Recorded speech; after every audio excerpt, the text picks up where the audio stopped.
que a Bíblia ensina sobre Satanás, o que a Bíblia ensina sobre os demônios, como o diabo se apresenta para você e algum exercíciozinho que a gente vai fazer aqui em classe.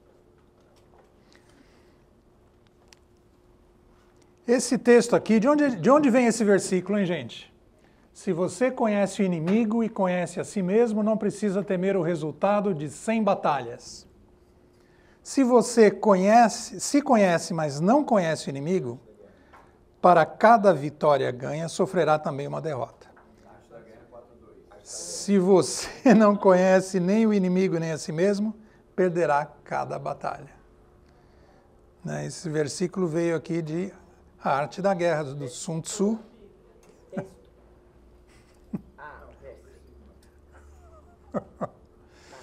Um general chinês, viveu mais ou menos 500 anos antes de Cristo, escreveu esse livro que foi adaptado para um monte de coisas. Tem inclusive A Arte da Guerra para executivos também. Deve ter Arte da Guerra para criança, para adolescente, para o seu pet, deve ter Arte da Guerra para tudo. Mas aqui ele ensina, né, essas táticas de como você se comportar numa situação de guerra. Por que a gente coloca isso aqui, né? O que tem a ver, né, com isso? Com o tema de satanologia, né? O que tem a ver a arte da guerra com isso? Talvez um livro semelhante, voltado mais especificamente para isso, é Cartas de um Diabo a Seu Aprendiz. Né? É um livro do C.S. Lewis em que ele narra um diabo experiente escrevendo cartas para o seu estagiário que foi encarregado de tentar uma pessoa e essa pessoa se converte. Então já começa mal a história para o diabo, né? E aí ele vai instruindo o diabo como tentar essa pessoa. E isso nos ensina muito, porque nos ensina as formas como o diabo nos ataca. É um livro bastante interessante, né? E o C.S. Lewis diz isso aqui, né? Há dois erros iguais e opostos no que diz respeito à matéria demônios. Uma é desacreditar de sua existência, a outra é acreditar e sentir um excessivo e doentio interesse neles. Os mesmos demônios ficam igualmente satisfeitos pelos dois erros e, portanto, contemplam um materialista e um feiticeiro com o mesmo prazer. Então é um livro interessante de se ler. Recomendamos para você despertar. Às vezes tem certas coisas que são muito sutis, né? Não parecem que é tentação. Não, mas é normal, né? Todo mundo faz, hoje em dia está na moda, né? E, de repente, um livro como esse pode nos ajudar a identificar essas artimanhas do diabo. O que a Bíblia ensina sobre Satanás? Quem é Satanás? De cara, vamos estabelecer, né? Ele é o inimigo, tá? Puro e simples, o diabo é o inimigo. Estejam alertas e vigiem. O diabo, o inimigo de vocês, anda ao redor como leão, rugindo e procurando a quem possa dar uma voltinha com ele. Não, passa para devorar mesmo. Né? Não é uma colocação fácil, não. Ele está dizendo, ele é seu inimigo e ele quer te devorar. Presta atenção. Satanás foi criado como um anjo perfeito. A Bíblia deixa isso bem claro. Né? No início ele era um anjo perfeito. Era um querubim e ele posteriormente ele caiu. Tem um texto em Ezequiel 28, de 11 a 19, que está na mão de alguém aí, para ler, em que a gente pode ver essas características de Satanás. Né? Esse texto foi escrito, ele está dirigido ao rei de Tiro, mas você lendo o texto dá para perceber que ele se refere também a Satanás. Né? Então quem tem aí Ezequiel 28, de 11 a 19, pode ler, por favor?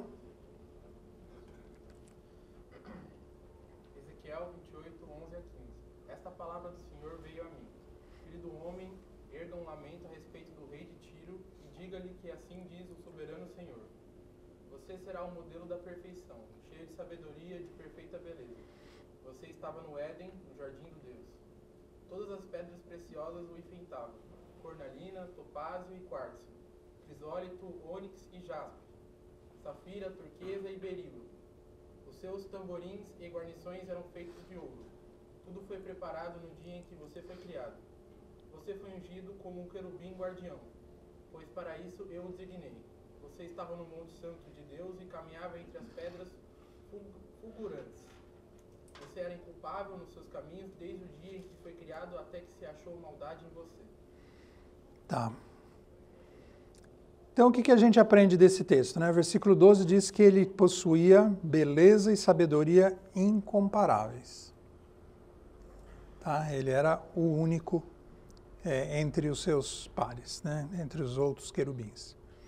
Ele habitava num lugar incomparável, no versículo 13. Ele possuía uma aparência incomparável, também no versículo 13. Versículo 14 diz que ele possuía uma posição incomparável.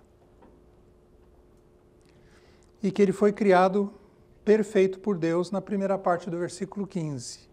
Mas o versículo 15 começa dizendo: até que se achou maldade em você. Ele estava indo muito bem, até que brotou no coração dele maldade.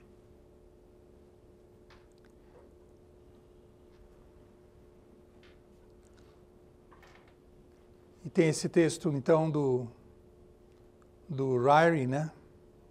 No livro Teologia Básica, que diz isso, né? De acordo com a Bíblia, o pecado teve origem no coração desse ser,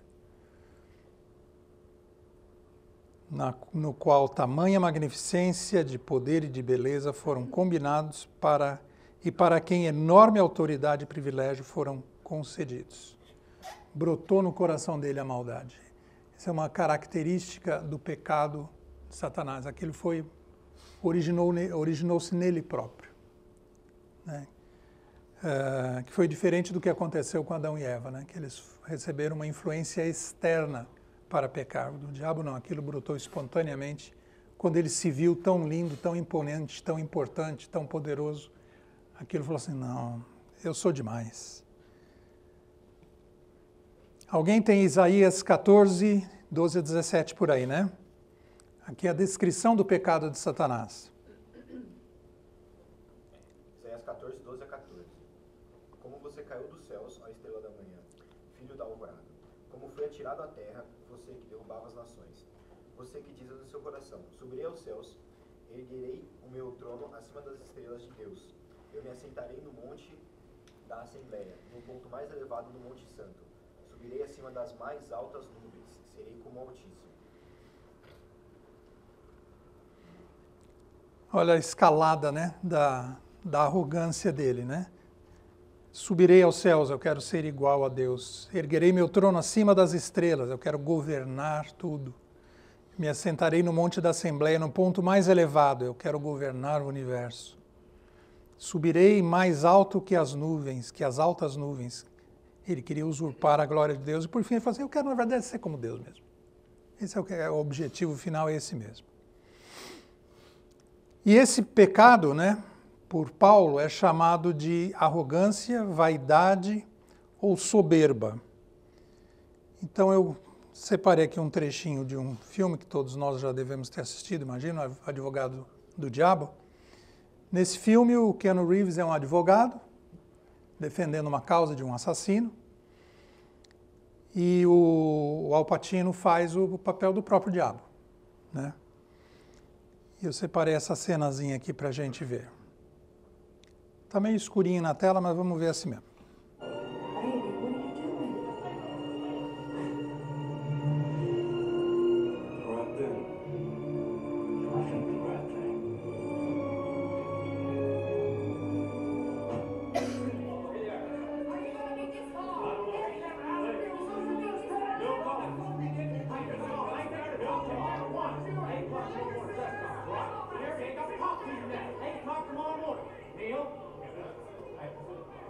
This is one half, this is one degree. There is no story. Bullshit. A lawyer with a crisis of conscience? You gotta be kidding. It's huge. They're gonna disbar me, Larry. Right about that. Wait a second. Can they do that? Not when I get through with the story. We gotta talk, Kevin. You gotta give me an exclusive. This is wire service. This is 60 minutes. This is a story that needs to be told. It's you. You're a star.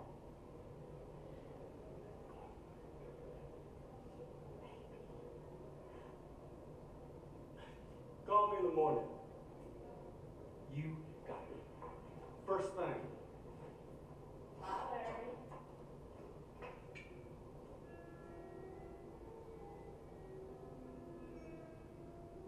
Vanity.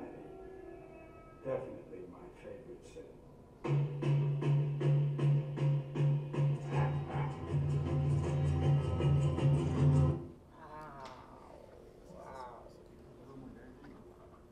Meu pecado favorito é a vaidade.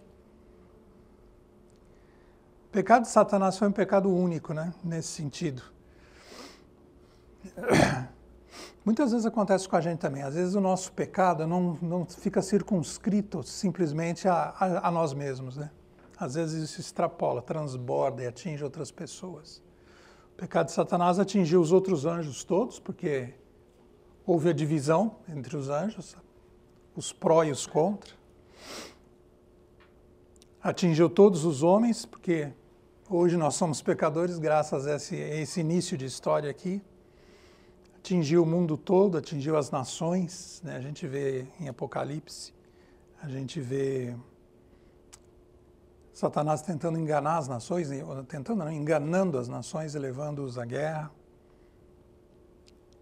Porque o pecado de Satanás realmente foi um pecado terrível e teve consequências terríveis que nos atingem até hoje e até o fim da história. Isso vai rolar até que Jesus venha para botar um fim nisso tudo.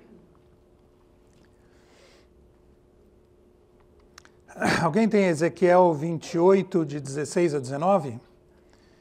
Satanás foi deposto por causa desse pecado dele, ele foi deposto, né? E Ezequiel 28, 16 a 19 narra. Alguém tem? Oi. Por isso eu lancei humilhado para longe do monte de Deus, e eu o expulsei. Ó querubim guardião, no meio das pedras fulgurantes, o seu coração tornou-se orgulhoso por causa da sua beleza, e você corrompeu a sua sabedoria por causa do seu esplendor. Versão diferente, né, da que está projetada aí.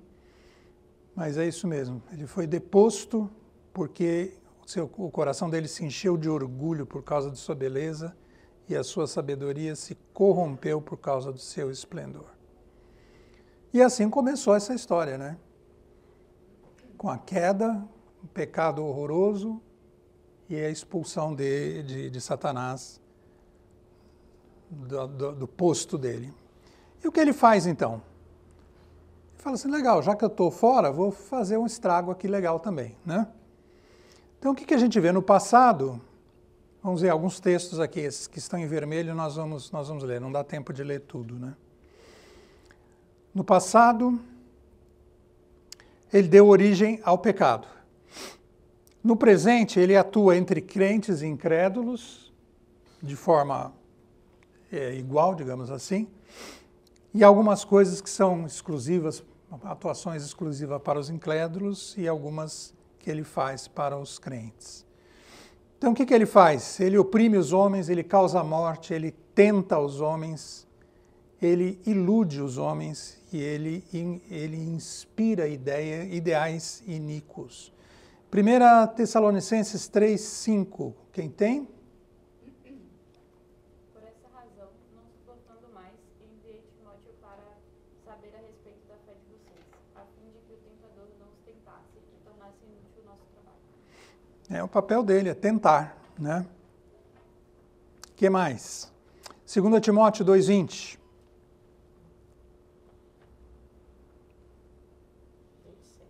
Ninguém tem? 26, desculpa. Para que assim voltem à sobriedade e escapem da cilada do diabo, que os aprisionou para fazerem a vontade dele. Tá? Ciladas do diabo, né? Ele engana as pessoas, ele ilude as pessoas.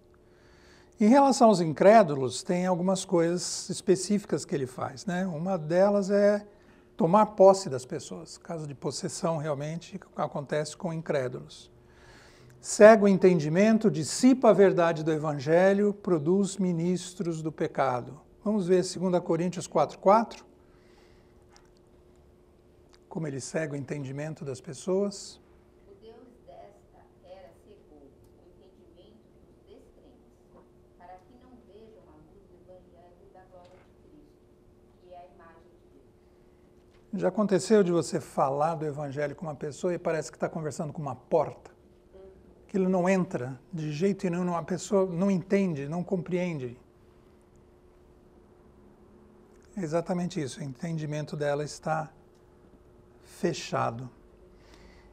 Dissipa a verdade do Evangelho, Marcos 4,15.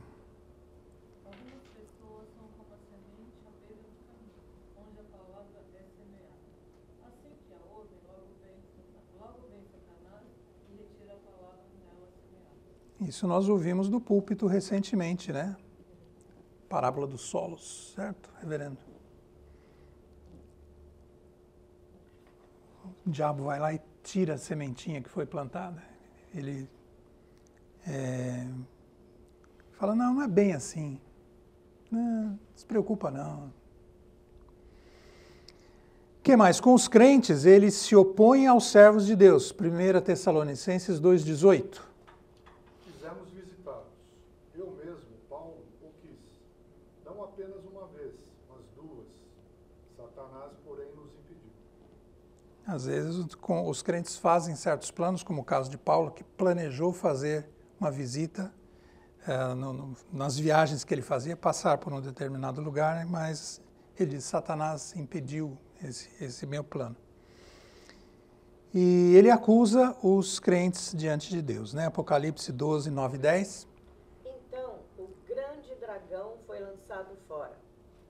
Ele é a antiga serpente chamada Diabo ou Satanás, que engana o mundo todo. Ele e os seus anjos foram lançados na terra. Então, ouvi uma alta voz dos céus que dizia, agora veio a salvação, o poder, o reino do nosso Deus e a autoridade do seu Cristo, pois foi lançado fora o acusador dos nossos irmãos, que os acusa diante do nosso Deus de dia e de noite. Um dos papéis de Satanás é de ser o acusador, né? Ficar de olho no que a gente faz e vai lá diante de Deus. Está vendo ali, ó? Como ele fez com Jó, né? Fala assim, ó, olha o seu servo Jó lá, também tem tudo, por que ele vai reclamar? Né? Mas ele também faz o contrário. Está vendo o que ele está fazendo? Olha, aquele mané lá. Ó. E se descrente. E no futuro ele vai dar o poder ao anticristo, né? Quando o anticristo surgir, ou se manifestar, melhor dizendo, né? Há quem diga que ele já está por aí, né? Quando ele se manifestar como tal, né? O diabo vai dar o poder para ele. Satanás tem diversas designações, né? Ele tem vários nomes. Satanás, que significa adversário, o diabo, que é um difamador, Lúcifer é o filho da alva, Belzebu, Belial.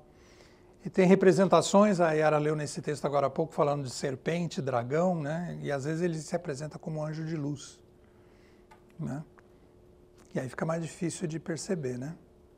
A gente vai ver um pouquinho mais para frente essas manifestações dele, essas representações dele na prática. E vários títulos também, né? Maligno, tentador, acusador, como nós vimos agora, príncipe das potestades do ar, tal. Nós temos vários títulos para ele também. O Ryrie menciona que essa variedade de nomes e títulos que Satanás tem indica que ele pode nos atacar de várias formas. Ele menciona assim, que Satanás é capaz de se adaptar conforme a necessidade. E ele se ajusta. E ele fala assim, não, com essa pessoa eu vou usar essa tática, com aquela eu vou usar uma outra tática diferente, porque esse cara é mais sensível do que aquele para esse tipo de abordagem. Então ele faz isso. Ele não é onisciente, mas ele é bem observador. Então ele fica de olho e vai entendendo como é que as pessoas reagem às investidas dele. E ele é capaz de encontrar a melhor forma de nos atacar baseado no que ele já aprendeu em anos e anos e anos de história lidando com o ser humano. E o que vai acontecer com ele? Apocalipse 12, 9. Então o grande dragão foi lançado fora. Ele é a antiga serpente chamada Diabo ou Satanás, que engana o mundo todo. Ele e os seus anjos foram lançados na terra. Ele vai ser lançado dos céus na terra, em Apocalipse. Será que vai ser um bom lugar para a gente estar quando isso acontecer? Acho que não, né? Acho que não. E nós acreditamos que não vamos estar aqui quando isso acontecer, né? Isso vai acontecer durante a tribulação. Apocalipse 20, de 1 a 3. Então vi descer um anjo dos céus que trazia na mão a chave do abismo e uma grande corrente. Ele prendeu o dragão, a antiga serpente, que é o diabo, Satanás, e o acorrentou por 1000 anos. Lançou-o no abismo, fechou-o e pôs um selo sobre ele, para assim impedi-lo de enganar as nações, até que se completassem os 1000 anos. Depois disso, é necessário que ele seja solto por um pouco de tempo. Ele vai ser preso, vai ser acorrentado durante o milênio, né? Por 1000 anos ele será acorrentado, não vai mais enganar as nações durante esse período, enquanto Jesus estiver reinando soberano sobre a terra. E Apocalipse 20, 10. O diabo que as enganava foi lançado no lago de fogo e enxofre, onde já haviam sido lançados a besta e o falso profeta. Eles serão atormentados de noite pelos séculos dos séculos. Tá, então, spoiler, fim da história, já sabemos o que vai acontecer com Satanás. Ele hoje atrapalha, ele nos incomoda, ele engana as pessoas, engana as nações, engana quem ele puder enganar, né, com as mentiras dele, mas o destino dele já está selado. Né? Então essa é a parte que a gente tinha para ver sobre Satanás. E sobre os demônios? Nós vimos na semana passada esse gráfico mostrando que existem certas organizações, né, hierarquias, anjos mais ou menos importantes. Tem uma área toda que fala sobre governo, né, então dá a impressão de pessoas que têm autoridade, pessoas, de seres que têm autoridade. E, nós mostramos refletido com relação aos anjos, mas com relação aos demônios existe isso também. Né? E os demônios nós temos basicamente dois grandes grupos, né? Demônios que estão livres e ativos, esses que ficam nos atormentando, e demônios que estão confinados, alguns temporariamente confinados e alguns permanentemente confinados. Nós vamos ver esses versículos mais para frente um pouquinho. Né? Quais são as características dos demônios, então? Primeiro, que muitos anjos se rebelaram contra o Criador, né? 2 Pedro 2,4 e Judas 6 fala disso, né? De anjos que pecaram e eles se rebelaram. E até nós vimos falando da tentação, assim como a de Satanás, desses anjos também teve origem dentro deles próprios, do seu próprio coração. Os demônios são reais. Jesus Cristo teve alguns embates durante a permanência dele aqui na Terra, com vários deles, né? Libertando pessoas, curando pessoas, né? E a Bíblia fala em Tiago 2,19, né? Você crê que existe um só Deus? Legal, parabéns. Os demônios também acreditam e estremecem. Então, acreditar em Deus não é exatamente um grande privilégio, né? É tolice não acreditar em Deus. Né? O normal seria acreditar em Deus. Mas assim, graças ao que Satanás faz e o que os demônios fazem, cegando o entendimento das pessoas, tem pessoas que não acreditam nisso. Né? Os demônios têm uma natureza pessoal, né? Eles são reais, né? Nós vimos, tem vários textos, né? Mostrando que eles têm inteligência, emoções, vontade própria, personalidade, né? Várias interações que a gente viu. O demônio dizendo, né, eu sei quem você é o filho de Deus. Eles tinham inteligência, né? Alguns demônios ficaram incomodados com a presença de Jesus. Falaram assim, não me atormente, eu tenho emoções, eu estou sofrendo aqui com a tua presença. Você tem vontade própria, né? Lembra no caso da legião, né? do endemoniado, que os demônios falaram assim, deixa a gente entrar nessa manada de porcos. Quase 2.000 porcos se atiraram do despenhadeiro no mar e morreram, né? E eles têm personalidade, eles têm nome, né? E esse aqui, nesse caso, ele se identificou e falou, meu nome é Legião, porque somos muitos.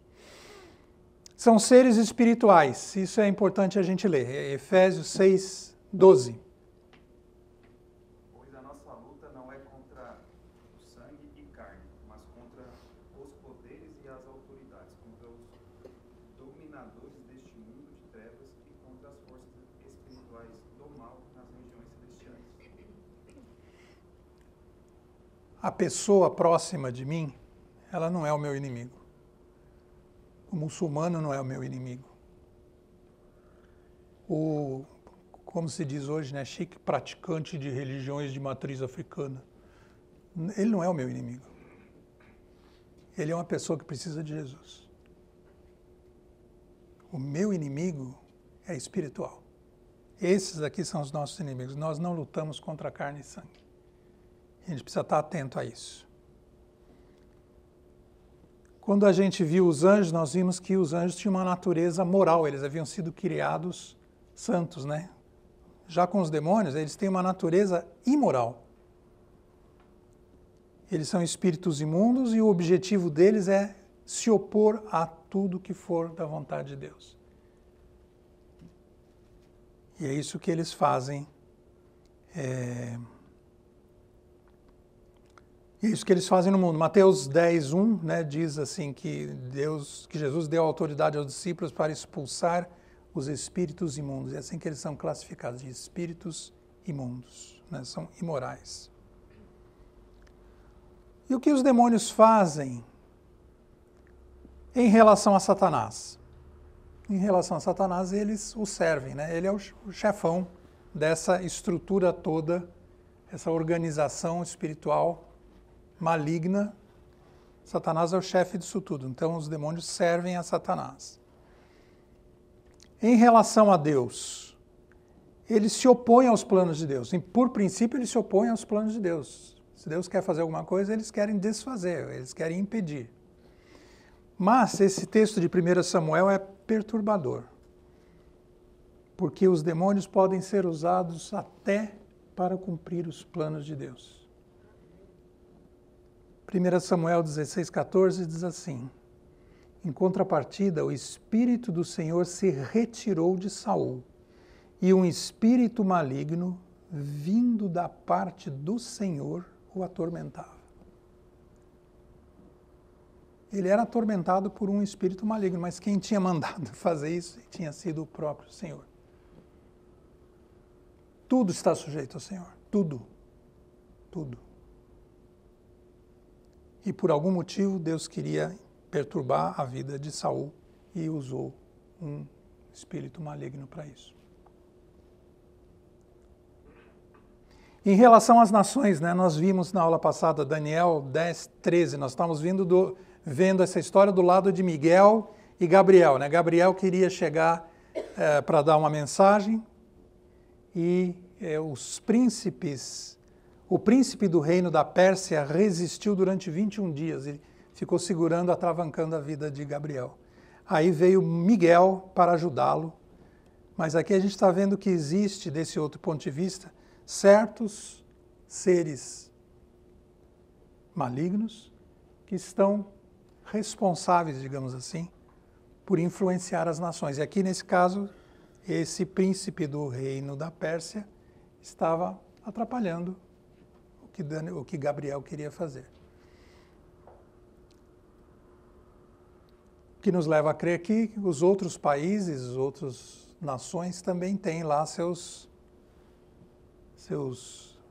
Como é que chama o cara que opera o marionete lá? Não, como é que chama? O titereiro, né? Aquele que tem lá os títeres, né? aquele que opera os bonequinhos lá. O que mais que os demônios fazem? Em relação à religião, eles promovem idolatria. Apocalipse 9:20. O restante da humanidade, os que não foram mortos por essas pragas, nem assim se arrependeu das obras das suas mãos. Eles não pararam de adorar os demônios e os ídolos de ouro, de prata, de bronze, de pedra e de madeira, ídolos que não podem ver, nem ouvir, nem andar. Olha que coisa, hein? Mesmo isso mostrando o que vai acontecer durante a tribulação, né? Com tudo o que acontece lá para dizer se arrependa, se arrependa, se arrependa, eles não se arrependem.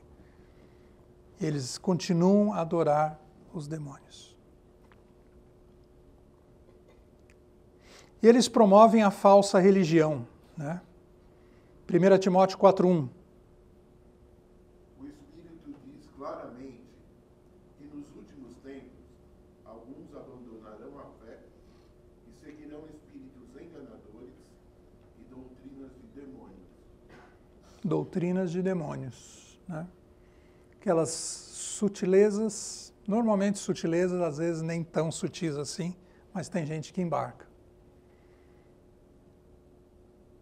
Outra coisa que eles fazem, ensinam a salvação por obras, né? As religiões têm essa característica comum de tirar o mérito da salvação do homem de um Salvador e colocar sobre a pessoa.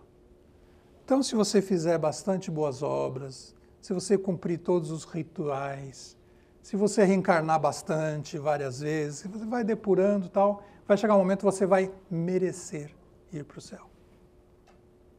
Esse é o discurso das religiões de forma geral. Não é assim, você não tem como chegar até Deus, você precisa de Jesus Cristo. Isso é o Evangelho que prega. As outras religiões vão tentar desviar você disso, mas sutilmente.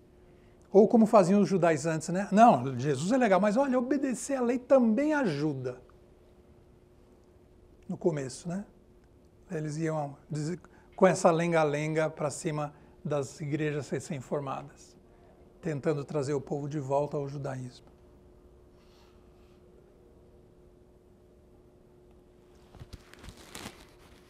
E os anjos caídos?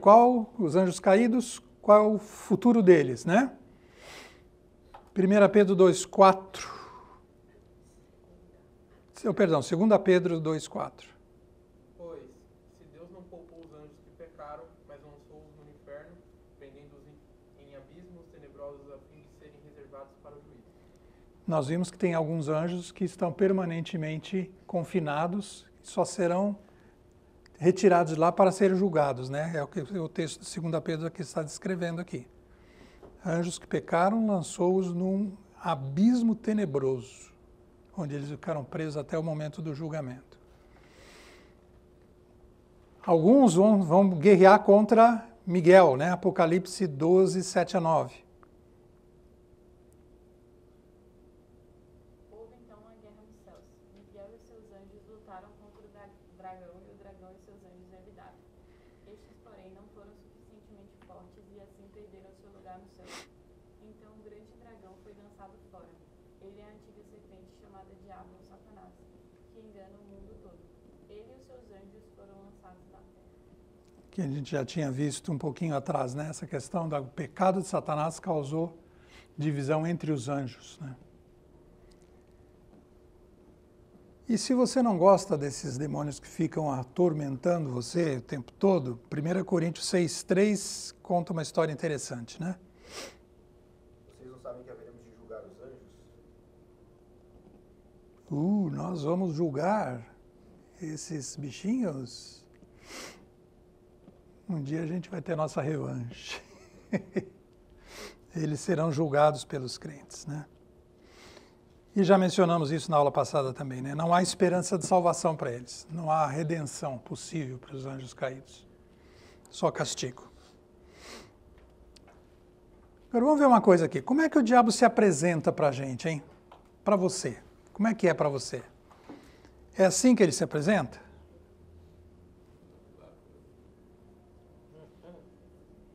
Não dá nem para ver direito, né? Mas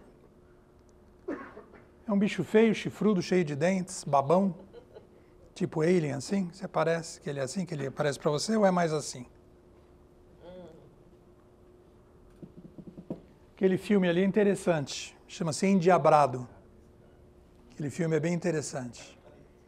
O Brendan Fraser queria conquistar o amor de uma mocinha lá, e aparece o diabo e oferece para ele: eu te ajudo.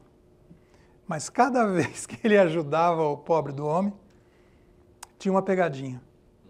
Tinha um momento que ele queria... A namorada reclamou que ele não era muito carinhoso. Então, o diabo transforma ele numa pessoa carinhosa. Mas tão carinhosa, tão emotiva, que também a menina não queria mais ele. Passou do ponto. É assim?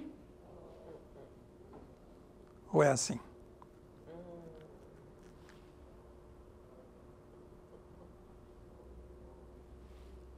Desse jeito, talvez?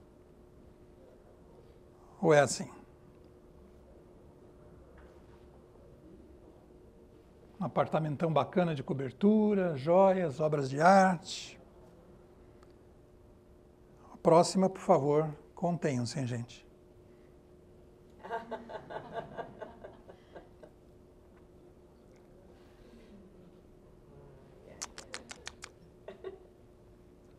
Ou é assim? Vocês lembram dessa cena do meio aqui, das malas cheias de dinheiro? Não, peraí. Foi parar no apartamento do cara sem ele saber. Entrou sozinho, o dinheiro entrou sozinho lá. Ele não tem, aliás, ele até perguntou se alguém sabe quem é, me diz. Eu devolvo, né? Me diz quem é que eu devolvo, né? Recebendo a ligação até hoje. Incrível. Tinha só 51 milhões de reais nessas malas, gente. É dinheiro, troco, né? Mas tem gente que se encanta mais com isso aqui, gente. Poder, fama, prestígio, posição, sucesso, reconhecimento, likes.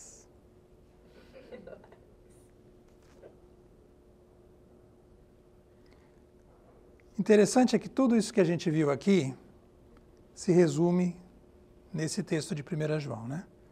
Porque tudo que há no mundo, a concupiscência da carne, a concupiscência dos olhos e a soberba da vida, não é do Pai, mas do mundo. E o mundo passa e a sua concupiscência, mas aquele que faz a vontade de Deus permanece para sempre. Jesus foi tentado exatamente dessa mesma forma, né? Concupiscência da carne, transforma essas pedras em pães. Ele estava há 40 dias em jejum. Transforma essa pedra num pãozinho de queijo. Depois a soberba da vida, né? Jesus foi tentado com a soberba da vida. Se atire aqui de cima, os anjos vão te proteger, todo mundo vai ver que você é de fato o Filho de Deus. Vão ver que você é o bom. E depois a concupiscência dos olhos, né? Mostrou todos os reinos da terra, fala, tudo isso aqui é meu, eu dou para você se você me adorar. E é assim que nós somos tentados, dessa mesma forma, nessas três linhas de atuação. Prazer, poder e prata. Prazer, poder e prata. Como é que é a outra versão? Grana? Glória, grana e gatinha. Glória, grana e gatinha. Gatinha barra gatinhe. Não, Legal, mas tudo bem. E como é que a gente se defende disso tudo, né? Como é que a gente se defende disso tudo? Alguém tem esses três textos, vamos ver primeiro Efésios 6, 11 e 18? Vistam-se de toda a armadura de Deus para poderem ficar firmes contra as ciladas do diabo. Pois a nossa luta não é contra sangue e carne, mas contra os poderes e as autoridades, contra os dominadores deste mundo de trevas e contra as forças espirituais do mal nas regiões celestiais. Por isso, vistam-se de toda a armadura de Deus, para que possam resistir no dia mau e permanecer inabaláveis depois de terem feito. Assim, permaneçam firmes, cingindo-se com o cinto da verdade,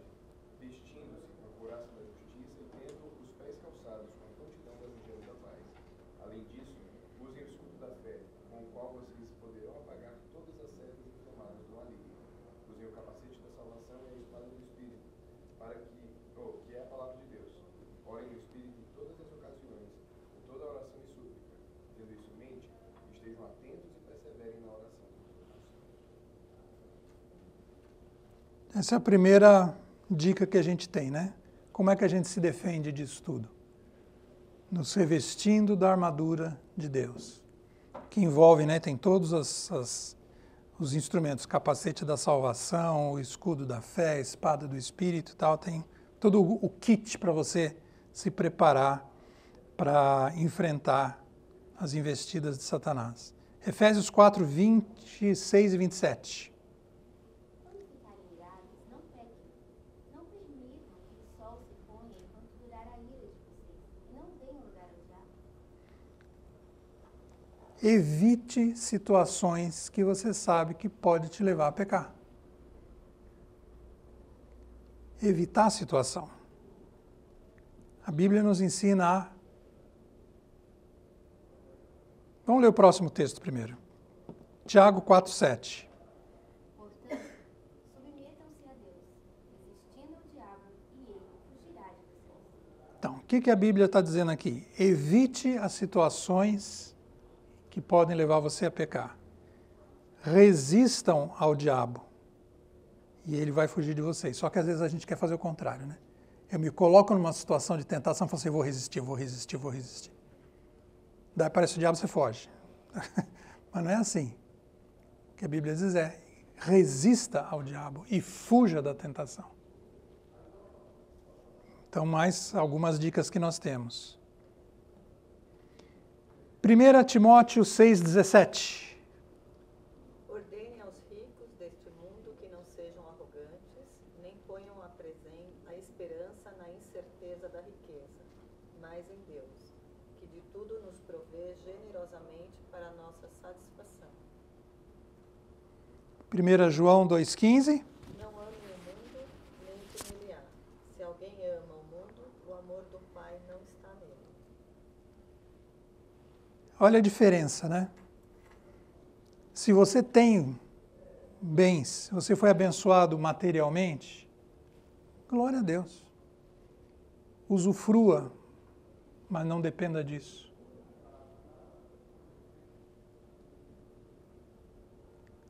Seja generoso, compartilhe com aqueles que não têm. Eu achei essa citação atribuída ao Billy Graham, não tenho certeza se é, mas eu achei interessante. Não existe nada de errado com homens possuírem riquezas. O errado é riqueza possuir homens. Né? Tinha uns slidezinhos ali atrás que tinha um tronozinho vermelho maravilhoso e tal. Quem está nesse trono? O trono da sua vida. Quem está lá? Quem você está entronizando? É a riqueza? É o sucesso? É o prestígio? São as coisas boas da vida?